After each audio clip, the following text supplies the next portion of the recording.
Oh. Oh, hello, it works. Okay. Well, this is a dangerous thing to find at the start of a hunt.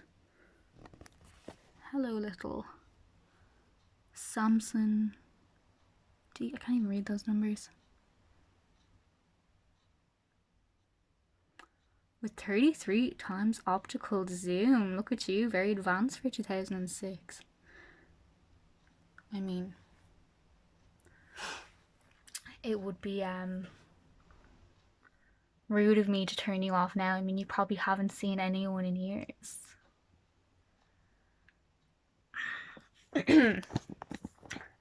Hello and welcome to the great hunt of 2021. Okay, this is so stupid.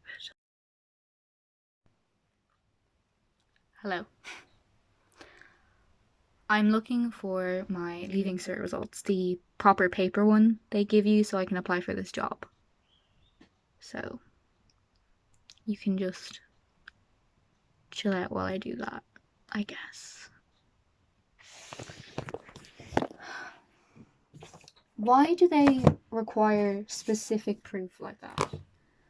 I mean, it's not like anyone would lie about the results I got anyway, so if they really want to know how I did in the Leaving Cert, then they would ask me how many times I threw up out of pure nerves and utter terror, and then they would know how I cope under pressure, and the answer they would come to is not very well. But then again, you're basically a new person after 4 or 5 years, so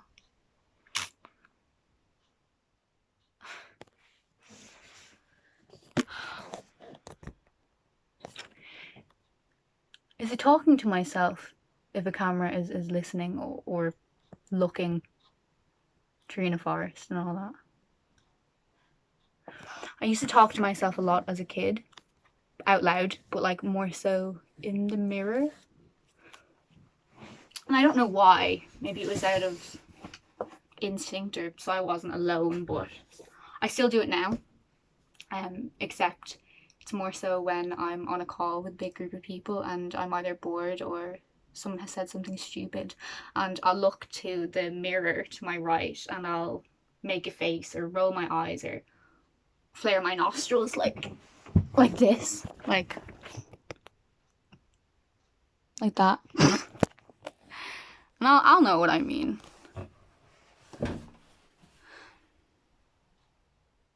Anyway, it was 3, by the way. I threw up 3 times during the Leaving Cert. Why did I put them up here? I mean, the attic is for Christmas decorations and bags of summer clothes that you put away for winter and you forget about until something's wrong with the immersion heater and dad needs to come up, and suddenly all of these suitcases and carrier bags full of sun hats and swimming togs from 2006 emerge and you just go, shit, I forgot. And by you, I mean me. I once had a lecturer say that assuming things are universal is overall quite damaging and disrespectful to the multifaceted human experience that every unique person has. And go off, you're not wrong, but you don't really have personal experience. You have object experience. Cool, okay. What am I doing? Because it's not in here. Clearly. Oh, folders. Okay.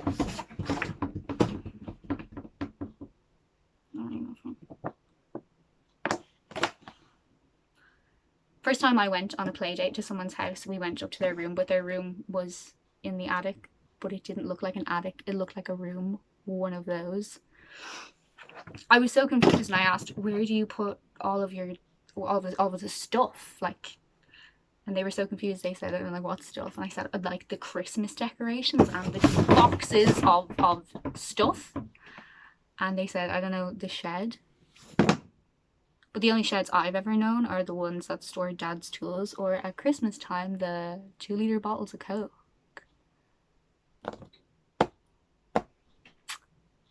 I don't know what it is about being up here that I'm suddenly just...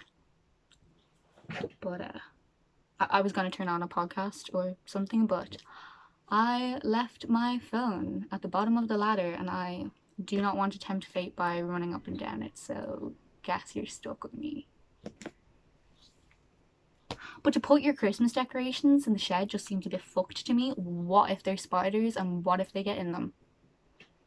And saying that now, I do realise there's probably spiders up here too, but I'm not going to think about it.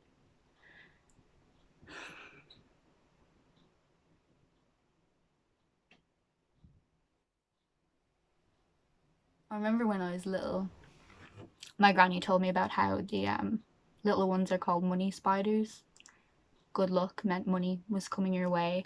And though at the time I didn't fully understand the concept of money, I did know that a big coin could get you an ice cream from the ice cream van. So if those little spiders could some way inform the arrival of that ice cream to my mouth, I was all for them.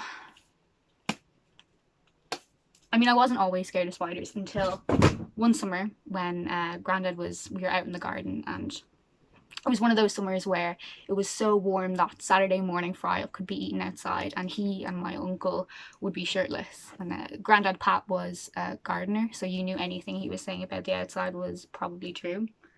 Anyway, he takes this stick and gives it to the spider to break, to show how strong he is. And saying that now, I know that can't be true, and I'm probably confusing it with how a badger won't let go of your leg unless he hears it break, so you need to bring a twig with you in case of a badger attack. And saying that out loud, I'm not even sure if that's correct. Bottom line, whatever little demonstration Pat was trying to pull off worked, and scared the shit out of me, so...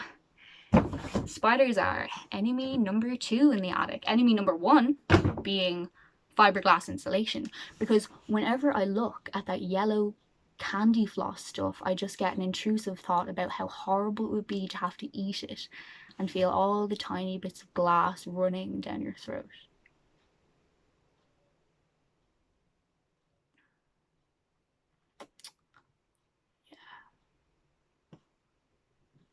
Yeah. Anyway.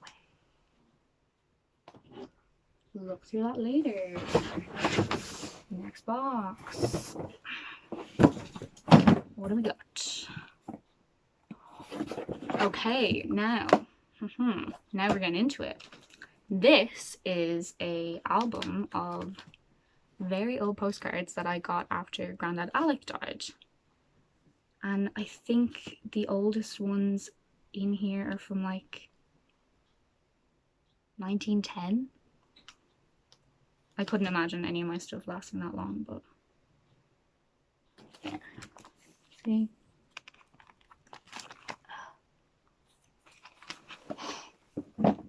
Light out. Ada or Mum and Dad would have thought that their postcards would end up in the attic with a stranger either. He liked collecting things, Grandad. I think he got these from a car boot sale or an auction or something. I don't know. I mean, I remember there being a lot of old things in his house and in the shed, but when you're a kid in your grandparents' house, you just assume that all of the stuff that they have is things they've just accumulated from their lives, not like things being old and then getting them when they are old already. Kind of like how this album of old photographs or postcards is mine now, and many years my senior. See, that's the thing about old things that weren't yours to begin with. They never feel like they're yours. Like, I was saving up for years for a second-hand piano. I always loved the idea of it. That and a brand new one was kind of out of my price range as an 18-year-old. I started learning keyboard when I was 12, and I remember the teacher very adamantly saying that there's no way to learn a proper piano on a keyboard, and that stuck with me, so I resolved to get a real piano. Long story short, I got one. It's downstairs. It's about 70 years old, but every time I go to play it, I feel like I have to ask permission from the original owner, but this thing is probably 4 or 5 times removed from the original owner, who is probably also dead, so I can't really ask them. I assume it's fine. I haven't been haunted yet, so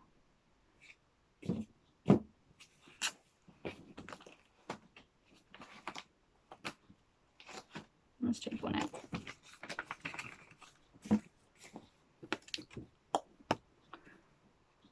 Dear V, just to wish you the old wish, many happy returns of the day.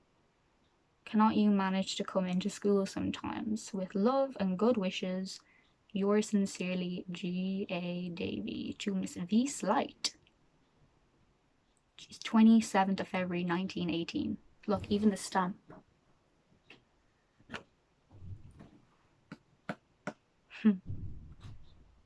There's something really nice about many happy returns, kind of hopeful. Like, I hope more days like this come again. And I know you shouldn't romanticize the past, but you have to admit, it's a pretty good line. Anyway, okay.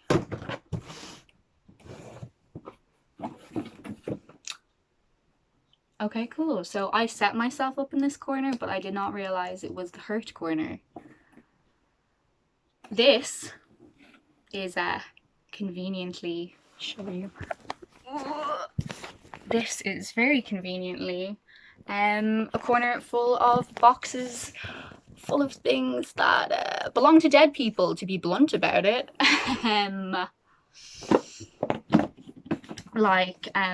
This is one of my granddad's handkerchiefs, and his watch, which I'm only just noticing now has a helicopter on it, which is very interesting.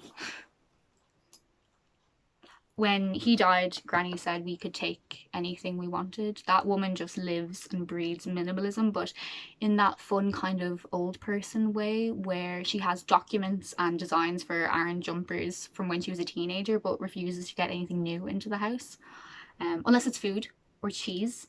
She can't go to bed if there's no cheese in the house. Anyway, I remember the only thing I really wanted was one of his handkerchiefs, and I know that sounds weird, but he was the only person I ever knew to use one, so I guess as a kid I thought they were strangely cool. It's clean, but it smells like their house, kind of old and smoky. What else we have? Barometer. I got this from Grandad when he was still alive, and look, you see it?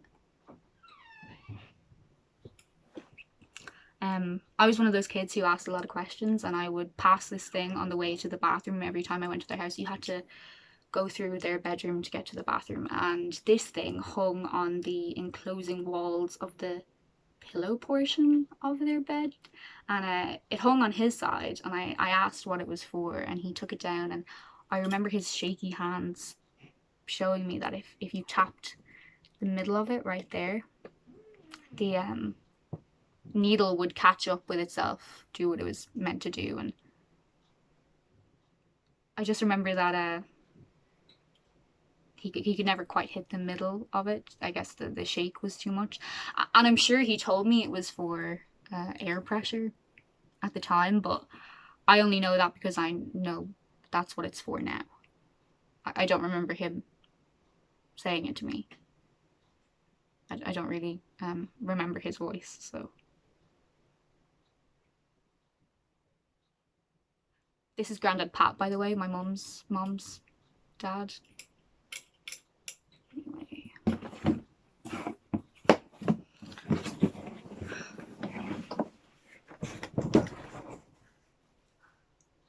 I said hurt corner. I don't mean it. It's just a lot of this stuff has some pretty complex emotions tied to it. I mean, I used to have a lot of this stuff on my walls in my room, like the handkerchief and the watch and the barometer. And I think I just got to a point where, I don't know,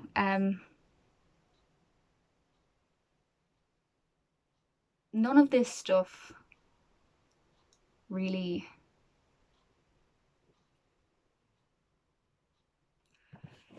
in the last few months I've realized that I don't really know who they were, Grandad Pat and Grandad Alec, and not because the relationships you have with your grandparents from child to teenager don't really cover the in-depth insides of a person, but more so I just can't remember. And I know I knew more once, but a lot of it's gone now. So I'm 22 now, and I was 16 when Pat went, and I was 18 when Alex went. So Pat was the first big loss for me. I mean, I'd lost a pen or hoodie, but nothing like a good friend, I guess. I think that's how I saw him. I remember the term partner in crime was thrown around about us. I don't know who said it, but... And I remember that he was funny. I know there was a lot of laughter in the room when he was there, but I can't remember any of the jokes. And the finality of the situation, it's pretty clear, you know, they're not coming back, and I get that.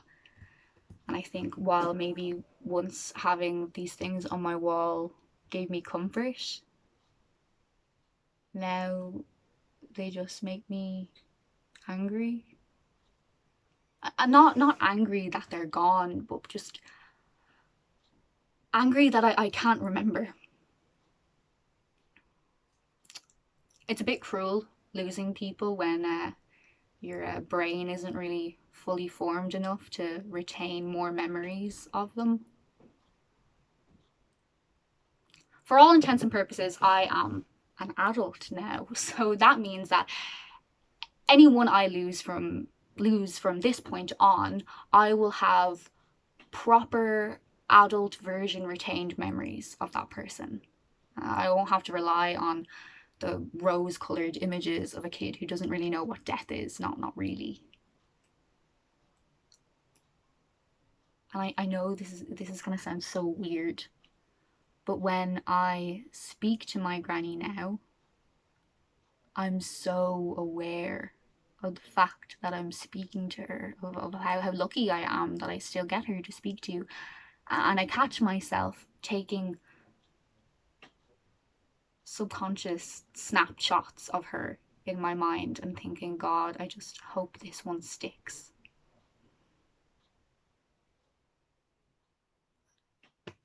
I have photos of them, and I have handkerchiefs and walking sticks, but it doesn't really have their you-ness, if that makes sense. I guess it doesn't make sense, and I guess it doesn't really need to.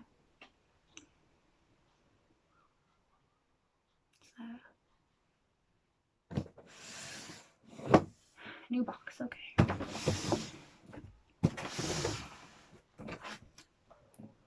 Okay, now this is mine. This is my old record player. Still works. I just got a new one.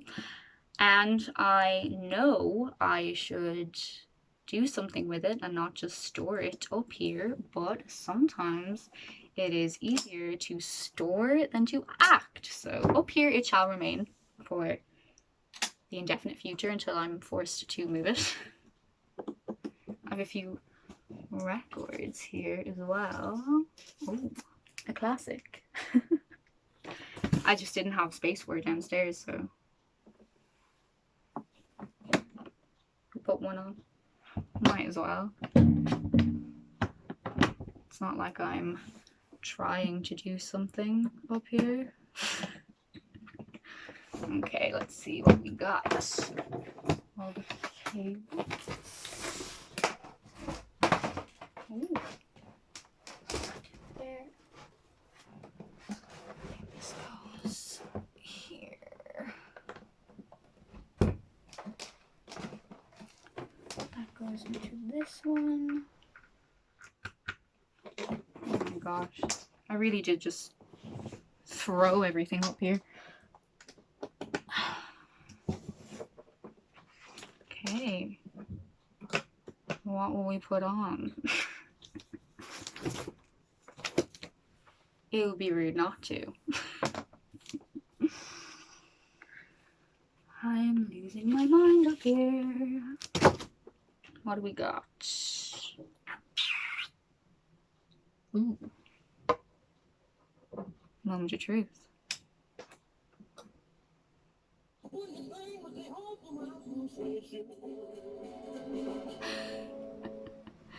What do we got? What do we got? Hound dog?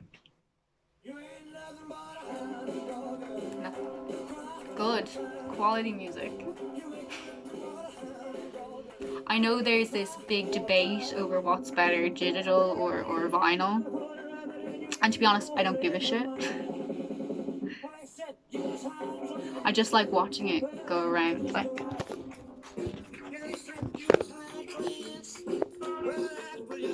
Like that.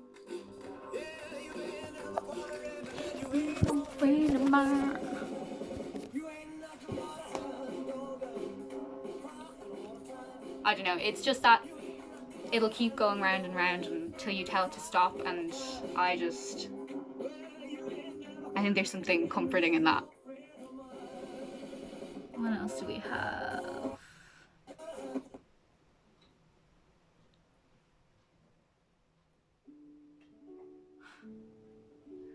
Love me tender, love me sweet. My nanny really shocked me the other week. We were over at hers dropping Valentine's Day flowers, and before we left she ran into her bedroom and came back with a paper bag full of tiny knitted cardigans. She knitted them. And she says, "These are for your bottom drawers, just in case I'm not here." And I mean, I don't plan on having any babies, but there was something about her mentioning her own mortality that just kind of sent me. Like, her way of being here in the future isn't through an autobiography or a handkerchief or book of postcards. It's a knitted bit of love for someone she'll never meet. And I don't really know what to do with that right now, so I just put it in my bottom drawer. Love me tender, love me true, all my dreams fulfill.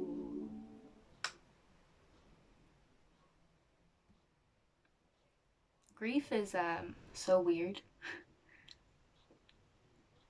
It's so intense for what feels like forever, until little by little, I don't know, it's like the excruciating awareness of what has happened just gets further and further apart. And though while it might be your first thought when you wake up, it's not your second or third. And you start, I mean, I'll never get over it, but it starts to take a back seat, you know? Becomes a bit more the shadow at the corner of your eye rather than the whole fucking focal point. And then maybe one day you're having breakfast and you walk to the sink with your bowl, and with your socked feet you step in a tiny puddle of water and everything just stops. And while it's definitely not the worst thing to ever happen, you have to admit that that unplanned jolt of change just takes you back for a second. And I guess that's where I am now.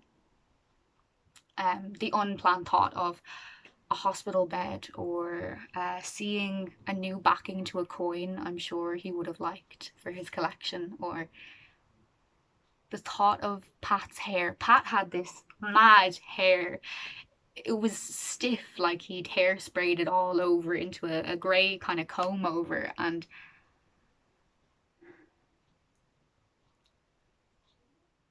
none of this stuff says that about them. None of this stuff really says anything. And I'm terrified that the memories I still do have of them, without having to look at any of this stuff, well, I just don't want to lose more than I already have. And the really scary bit for me is forgetting that you knew something and then never even knowing that you knew it in the first place. And then there's also the memories they had of me that only they had that are gone now too.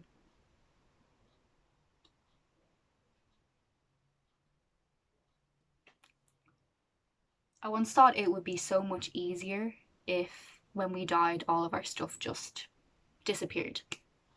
Because I mean, I could never imagine having to go through my parents' stuff if they ever die.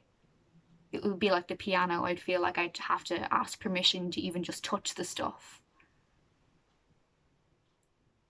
I remember I swore I would never touch things that were mine when at the age of 7 or 8 I was with my mum on the upstairs floor of the pavilions in Dunstores, and we were waiting at the ATM, and as a quick to bore child, I saw this red and white plastic box at my eye level with a piece of cardboard sticking out, and of course I took it out.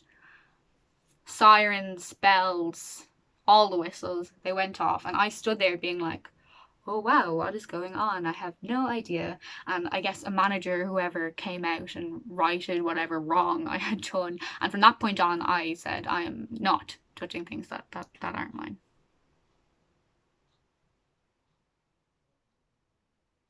Now, why can I remember that so vividly? But the sound of my granddad's voice that I heard for hours every week growing up is just gone.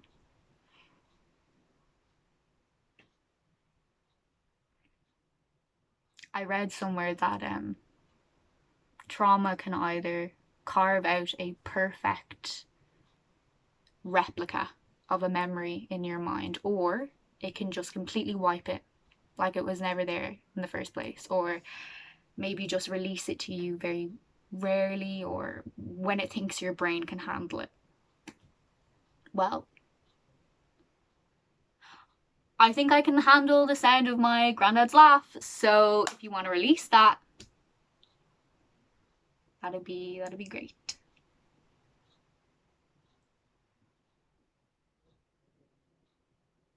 But if all their stuff did vanish, then what's left? I mean, memories are too fragile and fleeting. And while all of someone's belongings can never fully create the full image of that person or bring back their you-ness, I think they're better than nothing.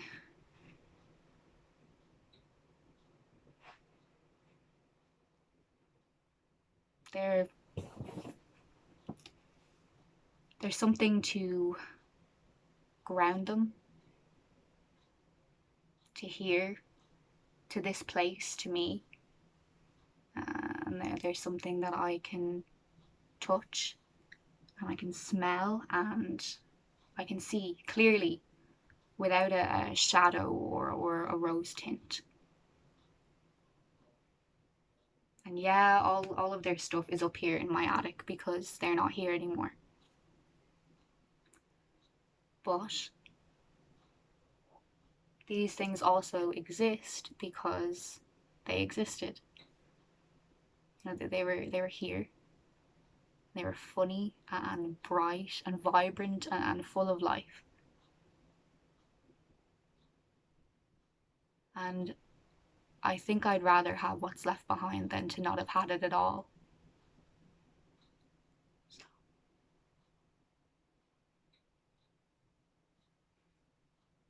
I should really get back to finding these results.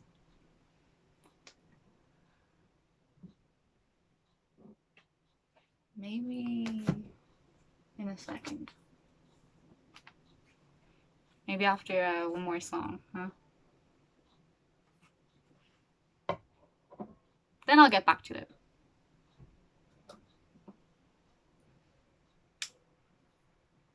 You know?